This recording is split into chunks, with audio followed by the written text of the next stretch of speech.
everybody. Welcome to the Digital Life with Kevin Locket podcast. But we're on TV this time. We're trying to do something different.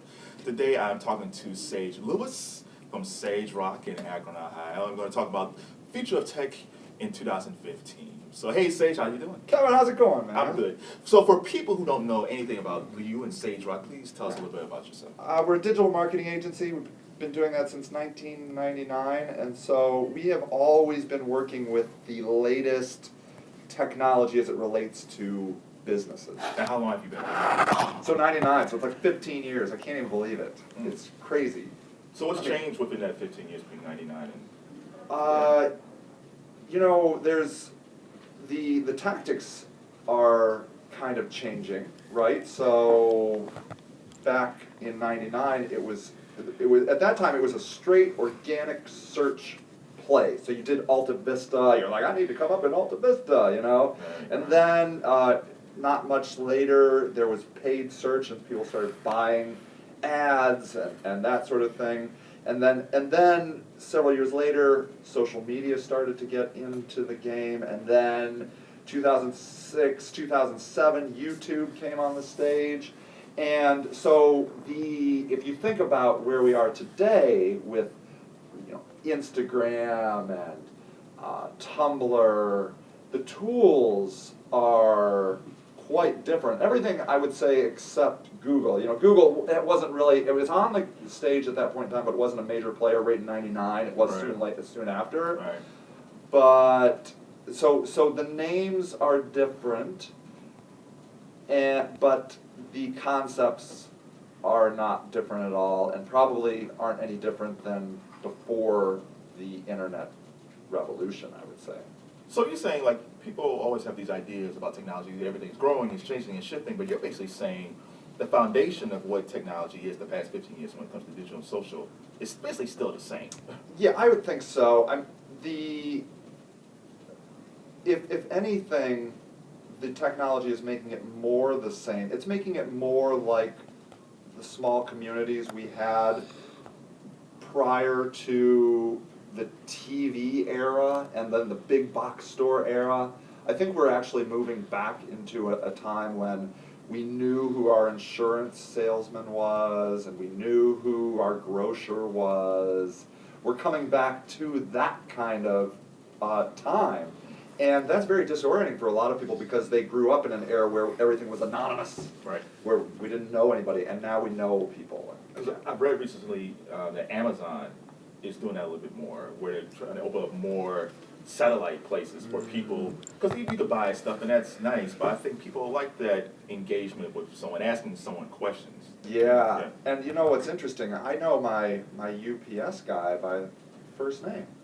I know because he comes into my office every day, and we have an interaction, brief, but we always say something nice to each other or joke around, and so in a way, Amazon has done that. They've taken a person and brought them into my building, like when they delivered milk back in the day, So what's the UPS guy's name? Joe is his name, and he's on Twitter. I follow him on Twitter, and Well, shout out Joe. What's yeah, Joe's I know, Twitter? man. What's his Twitter handle? I can't remember offhand. Oh, Joe. I know. If I had known, I would have had it. I mean, but I get it actually. He doesn't tweet a lot, so I have it sent. Every one of his tweets is comes up on my phone because I want to know what he has to say. What does he tweet about? Not much. Sports sometimes. The weather. So Joe, the UPS guy. Yeah. Contact us after the show. That's right. And we'll put your link out there. Yeah, for sure. For sure. They got a tough job delivering all those packages at the holidays. Yeah. Yeah. But the other thing that hasn't changed is businesses' lack of interest in new technology. Yeah. So they hate this. So in a way, the people are taking technology like a fish seeing a new pond. Like they're just diving in, they just love technology. People love these things, they're like new presents, they get the newest iPhone. It's amazing to think how fast we have all adapted to the internet, say, or social media. Right. We love this stuff. Most of us, not all of us certainly. Right. But I think business hates it. They wish that it was ABC, NBC, CBS, and a newspaper that they could advertise in. I think this is a very disorienting, because the mechanics of how a business is run because of technology is vastly different. It is for you as a business to adapt to this technology is very disorienting. I just read an article that most companies are not in tune with how local search marketing works. Like, they just don't know how, when you type in Akron Pizza, how to get their pizza shop to show up in those local search results. And the funny thing is, we all use that as end consumers. We're like, Akron Pizza, and we're like, oh, look at there, well, Luigi's, you know. I guess my feeling's always been, you always hear me talking about suits, how much I hate suits. And, and that's part of the problem, because people who are suits are not creatives.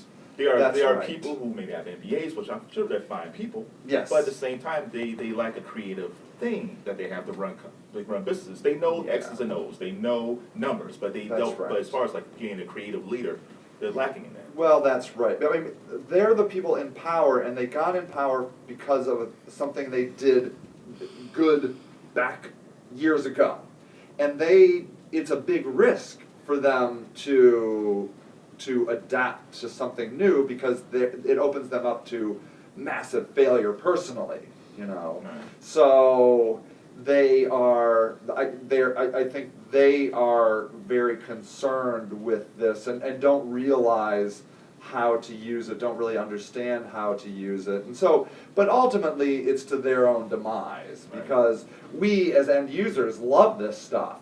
And any company that does utilize this stuff, we'll just adapt, we just go to them. You know, my wife only will use service people like plumbers or whoever that are online.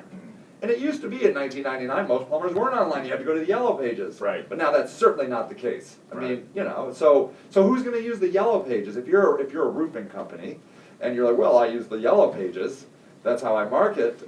You know, it's a shrinking subset of society. Whereas there are now plenty of roofers that are using local search. So what about like senior citizens? Because there's senior citizens who are, you know, very much into technology, but there's a bunch of them who say, I want my Yellow Pages. That's right. I don't trust this person online. I don't want that person in my house because I don't trust that person. Yes. Even though you're taking the same risk if you're calling someone for the Yellow Pages. But where's that thing? Like Uber's going through that right now, where some people who are using Uber are not really good people. They're kind of using this to kind of, I think a woman was raped recently. So how do you Craigslist has that. Yeah, Craigslist has that. So how do you, if you're an older person, which is a little bit different, if you're an older person and you're not embracing technology, but you love your Yellow Pages, what can you do? Or are you going to get lost in this sea of text? Well, yeah, I would imagine there was a similar thing that happened when telephones came on the scene, right? I mean, I guaranteed people were not happy with telephones. Oh, I'm not going to use the telephone. I just like to have my meetings face to face. This is all witchcraft. Yeah, send a letter. You know, and so and I distinctly remember, you know, in watching business evolve, where social media was just coming on the stage, and it was a very small. It was young people that were doing it. But now it is, Facebook has become this mainstream place where older people actually go. You know, it is the telephone of our era, I suppose. Facebook for the older people. I mean, I think younger people have moved on, certainly. Yeah. But there's nothing that I think we can do to convince these people to move on, but I do think that it is to their own detriment. Like my father, who lives in Colorado, just maybe a month ago got on Facebook, and he said, I'm really sorry I didn't do this sooner because I missed the last 10 years of my grandson's life. Oh, wow. Because that's where all the pictures were, and all the videos, and Christmas, and every year I said, hey, this stuff is on Facebook. Oh, I don't like Facebook, and so all of your family and friends, their lives are going on in an area that you have denounced because of some sort of absolutist ideal. What made your dad finally decide to go on Facebook? I think actually he has another son that had a kid. You know, I was the left out kid. I was the kid that he's like, see ya, Sage. I'm going to Colorado and have another family. And then that kid, you know, so that kid's grandkid. What does your dad think about the whole weed thing, the marijuana thing out there in Colorado? You know, well, he's a fundamentalist Christian, so I can only imagine he thinks it's Satan himself coming in. But I haven't asked him about the weed. But isn't that an interesting thing that we are the country of the war on drugs? And we are also the country of leading the world in revolutionary ways of thinking about drugs. Well, we've been to war. We've been the country on the war on drugs, but we are also the original country when it comes to capitalism. That's true. And so, and that always seems to win. That always seems to win.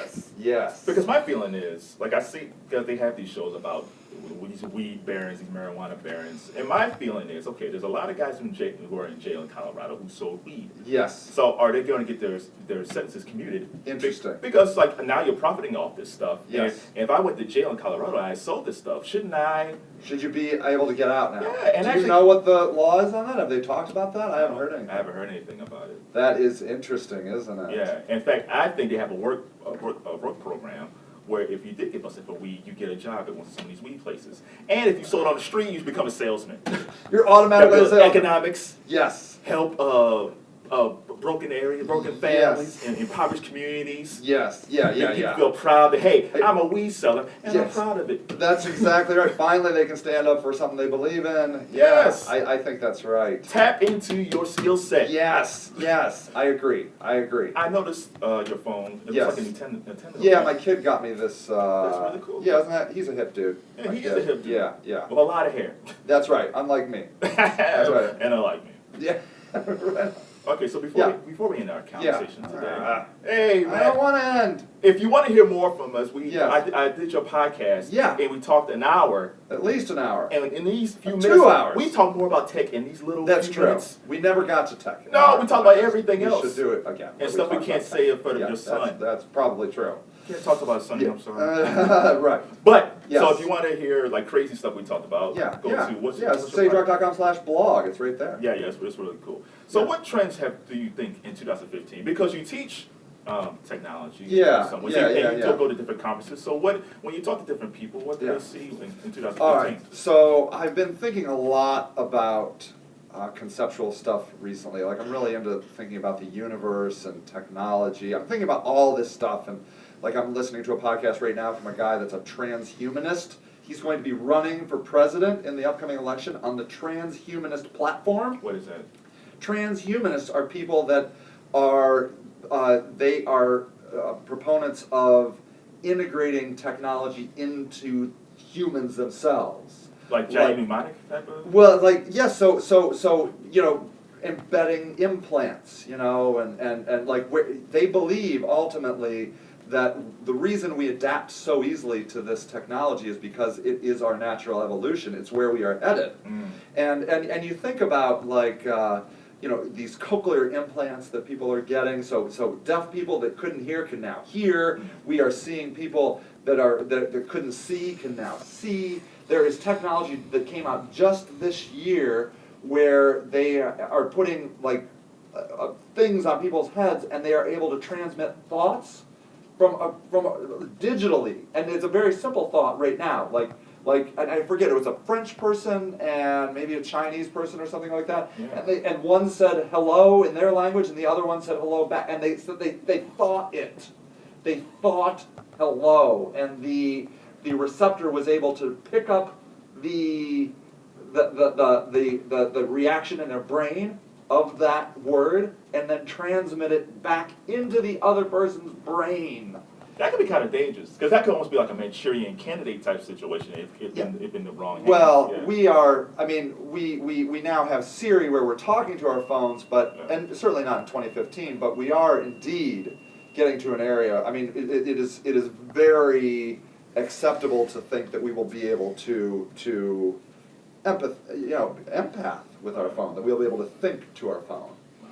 Yeah, but that's not 2015. So but how far away do you think that might be? Well, this is the thing. So I went and saw Ben and Jerry at Thomas Knight or E.J. Thomas, and they one of them I don't know, Ben or Jerry said this thing really interesting. He said, well, you could tell who was in charge of society in a particular time period by looking at the size of the building, and then they showed a graph, and they showed back in a certain time, maybe 500s, the size of cathedrals. Right. So cathedrals were big, and then what was bigger after that were government buildings, and then during that they were showing the size of skyscrapers, and he's like, so now business, is.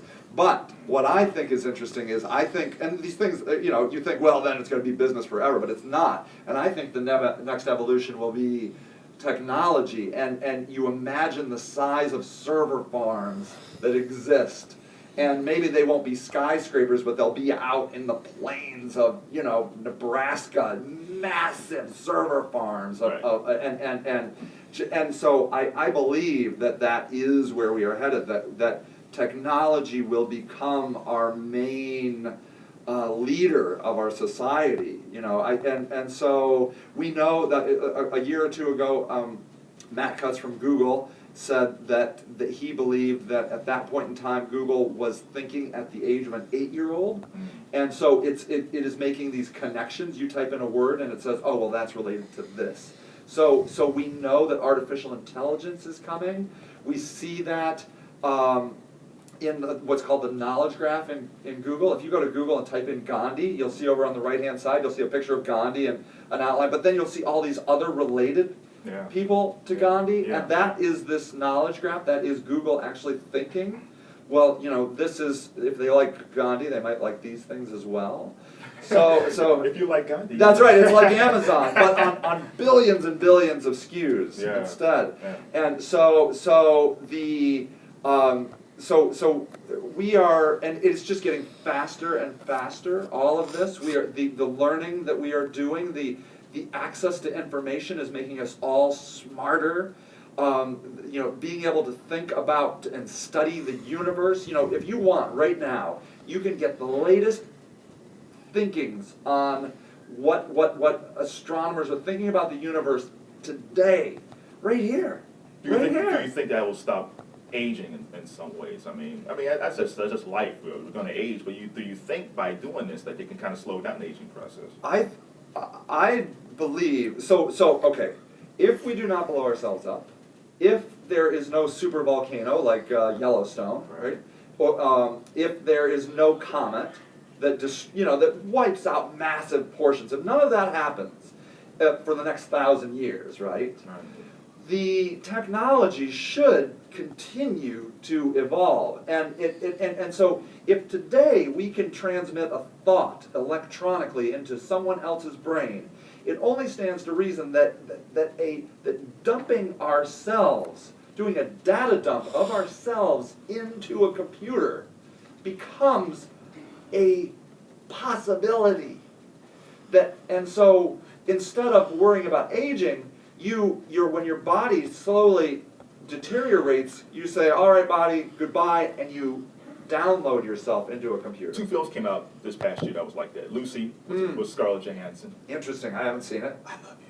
She's amazing. She's amazing. Yes. I love Scarlett Johansson so much. Yes. But also the Johnny Depp movie, which was horrible, but Yeah. the premise was there where his body was broken and his thoughts and all his thoughts went into a computer. Yeah, I saw that movie. Yeah, it didn't do well. But that seems like what you're talking about, where if your body is just broken, but you have like a Stephen Hawking type thing. Like Stephen Hawking right now was sitting right here, which would be fantastic. But he was sitting right here and he said, my body is shutting down. Yes. But I have all this information that I want to still explore the universe and explore technology. Yes. I can put my thoughts into this computer and then you create almost a whole new Stephen Hawking. It's even the same person, but in a different...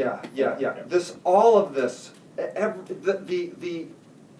everything becomes possible now. Everything, because we are all getting to think about these things. And if you imagine, and we lived in an era before the internet, the only information we had was in this building, in a library, which is amazing, don't get me wrong, but it's dated. you know, I couldn't go to the library, and maybe if there was a magazine that was put out, Astronomy Today or something like that, I could see maybe what astronomers were thinking, but I could go to a discussion board today and see what the best thinkers of the universe are talking about today, you know? And we all have access to that on the toilet, man. I mean, we could just be like, let's see about that 11th dimension. Yeah, I still can't understand that. Maybe I'll watch a video. Maybe I'll take a class from Stanford. Maybe I'll take a philosophy class from Yale, because those are all online for free. Yeah, people forget that. Yeah, you can study at Yale. Yeah, for free. For free. I don't think most people understand. Yeah, you can get the curriculum, you can buy the books, you can follow along. We have access to everyone. And you know, and like a library like this, even if you can't afford a phone, which is fewer and far between. I mean, but you can come to a library like this and you have that access. And the more people that have access to that information, the stronger our society is going to be. Because, like, you just imagine when, you know, the printing press came out, right? And we had a Bible, and finally we were able to print Bibles for everybody. Right. And that was an amazing opportunity, because people were able to finally get a Bible in their hands and they could study the Word of God in the privacy of their own home, which is this amazing thing. And we are in that type of era exponentially. You know, all the information, whatever you're into, you can get the latest information on your toilet, man. That's what blows my mind. It does blow your mind. But it's a fascinating discussion. I love you, dude. So that means so when I look at Nicki Minaj, Yes. I could look at her as a transhumanist, because she doesn't have a big booty. Yeah. There's a hard drive back there. That's it. She just stores it all back She stores in there. all those rap lyrics are Yes. stored in her booty. So Yeah. transhumanist. Do you think what's her name actually broke the internet with that Kim Kardashian? Well, she broke my internet, so I can care Is that a less. real booty? That can't be real. That wasn't real. Was that real? What do you think? I am a Kim fan. Sure. Sorry, haters. I do love Kim. Yeah, But Yeah. I think she's probably has injections in there. Yeah. But you think that if you went physically and saw that booty in person, it would look like that? Well, first of all, I would faint, because it's like seeing the eighth wonder of the world. That would be crazy. Or the ninth wonder. It was pretty amazing. It'd be pretty amazing. But I don't think her booty was that big until she started hanging with Kanye. I think just being with Kanye made her booty big. the powder of Yeezus made her booty. I think it was Yeezus, baby. I think it was Yeezus powder. Maybe she got some of the Yeezys. Technically, you could. I think she's always been shapely. Sure. But I think she went overboard someplace. Yeah. Somewhere it went terribly wrong. Is it wrong in a good way? In a good way. Yeah. It's just kind of. Is it a little too much? It's a little too Really? much. I feel queasy for me saying this. Yeah, I don't understand what's going I on don't there. understand what's going on. What with is me today. happening? I don't know. Maybe Yeah. the son's here. Are you a I feel Kanye responsible. fan? Yeah, I'm a big Kanye. Yeah, I am fan. too. You know, He's I always crazy. tell people, when people say I hate Kanye, it's Right. like, listen, Yeah. I'd rather have 10 Kanyes than one Rick Ross. Mm. All the time. Yeah. There's so many crapper rappers out there. As crazy as Yeah. Kanye is. Yeah. And even though he knows he's crazy. Yeah. I'll take him every day. Because Yeah. at least I know he's trying to be creative Yeah. musically. Yeah. I think he's trying to be creative lyrically. And he's always trying to do different stuff. Yeah. He's just a psychopath sometimes. Yeah. I like Kanye just from the marketing alone. Yeah. He is a marketing genius. He is a marketing genius. I mean, he can get people spun up with a sentence. With a sense, he's been pretty quiet in 2014. Yeah, that's true. So for a lot of people who don't Maybe like 2015. 2015 could be the Kanye year. He has stuff coming out in Yeah. 2015. Would you follow? There is a religion. Religion of I Jesus? forget. Yeah, I can't. Yeah. Would you become a member? No, that'd be. He didn't start it. Some other guy No, did. he didn't start it. Yeah. It's just I wouldn't do that. No? No, I don't. Yeah. Oh, there was Eric Andre, the TV show. Yeah. They had this thing. They had this thing where something happened to the band, and they had these shrouds over them, like the Yeah. purple shrouds. Yeah. Remember, like long time ago, there was people who killed themselves because they fought a religion. They had the sneakers on. Yeah. I remember them. See, whenever I hear people like saying they're going to start a religion, Yeah. I get kind of queasy about that. You Because think- if the person has good intentions to want to help people, that's one thing. But some Yeah. of these folks who are starting these things, they're kind of. Yeah. Even if you look at some like Warren Jeffs out there with the polygamists out there. Yeah. Power corrupts. Yeah. Now, if you're a person like Gandhi or Yeah. Martin Luther King or somebody like that who's trying to do the greater good, Yes. I'm all for it. But if you Sure. tell me that you're starting the religion of Jesus, Yeah. and You even think about the Kanye, alternative and even motives? Kanye wouldn't do a religion of Jesus. Yeah, I know, that's true. That's even too far for him. That's even too far for him. Yeah, I know. Even I he know. would say, "Oh, Yeah, I that's know. not a I good know. But message." L. Ron Hubbard, man, he did it. It's good enough for him with, But Scientology, Scientology, yeah. I respect that. But for Tom Cruise, I would not say anything about Scientology. Out of respect, why? Because he's going to come here personally and kill you? Yes. Allegedly. No, Tom Cruise is not going to come back Ohio and kill me. But What do you think? The interview, totally out of the theaters. Good or bad? Sony do the right thing? Obama says no. What do you think?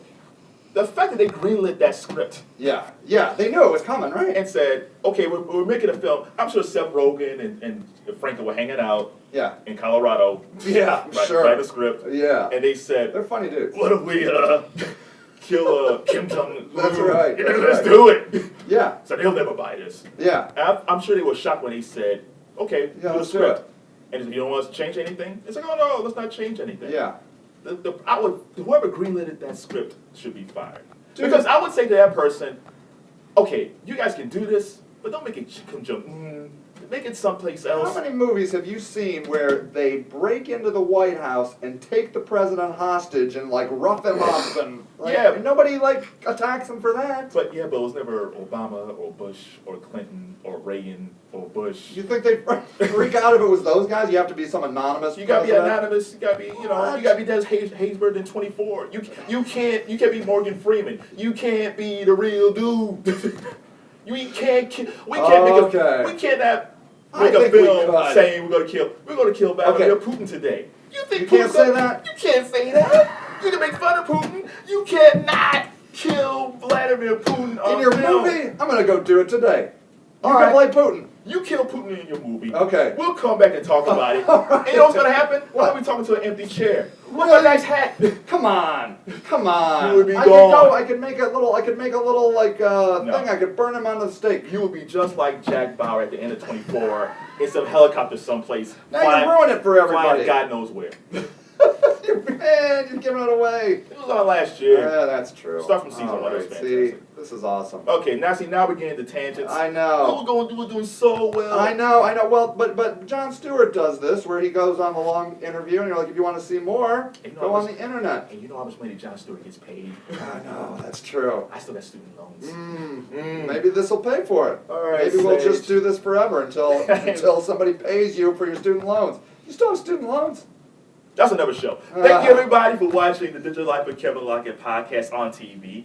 Sage, thank you for attending. If You people are want the to check best. out, if people want to check out you or I have a Twitter, show. Yeah, check thetools.tv. Yeah, You should come there every Thursday at 3:15 Eastern. and if you want to check out Sage Rock, where can they go? Yeah, Sage Rock. The Tools, you should just go there. Go to the Tools, see him and his partner Greg. It's a Yeah, great yeah, show. yeah. All right, see you everybody. I'm Kevin Lockett, and if you need to check out my podcast, audio podcast, go to digitalkev.com. All right, I'm out.